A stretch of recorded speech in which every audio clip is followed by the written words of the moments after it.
All right, just a quick too.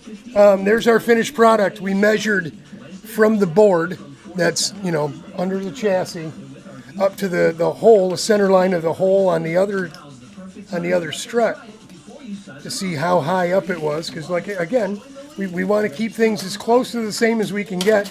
That was approximately 10 to 10 1/8. And this one is, I didn't even measure it yet. Hang on, sorry about that. I need 3 hands here. Hello, I need an assistant. I need an assistant cameraman. So this one is right at about 10.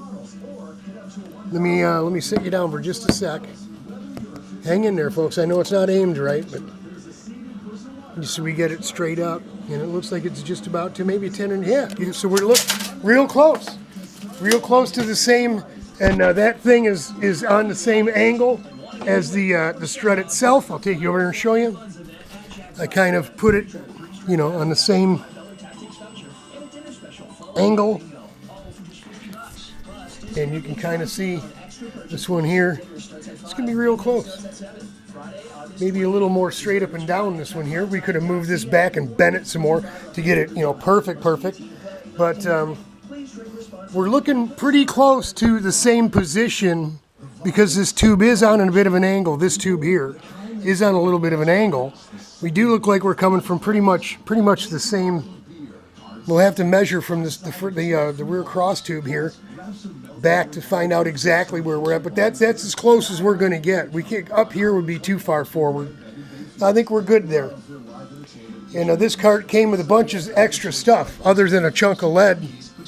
Came with a bunch of stuff, a bunch of seat struts, lawnmower man, an adjustable seat strut. Ooh, that's a pricey item right there. Couple struts.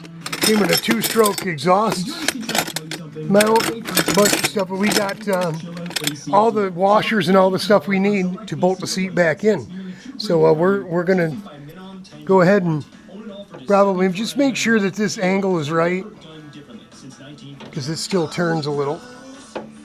Right, so that it's flush with the seat, and we'll fill that in with a big round plastic washer, that gap right there. Right, we don't want that right on the seat like that. Before we go ahead, the last thing we're going to want to do is drill this thing here. Then again, you know what? Maybe we should mark that and drill it in case it's wrong. We can adjust it accordingly at the top, huh? What do you think about that? Genius! So there you go. We're good to go. I put a piece of round stock in the bottom as well, all the way up to the bend up in here, so it's a good 1.25 inches or so. So when we do drill through here, it'll be solid. When we tighten the bolt down, it won't be able to smash the tubing like you can with your Nerf bar. You know what I mean? So this is good and solid. We got a piece that's 2 inches across here. It's jammed all the way up into the top of here, good inch down. So it'll be good and strong. It actually feels a little heavy, but you know, for what we're doing, we want durability. That's what we want, right? All right.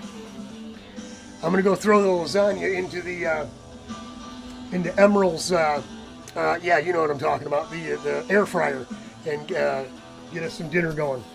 Hang in there, y'all. We're once we get the seat bolted in, motor goes on, motor mount, engine goes on with the clutch. We already got everything we need.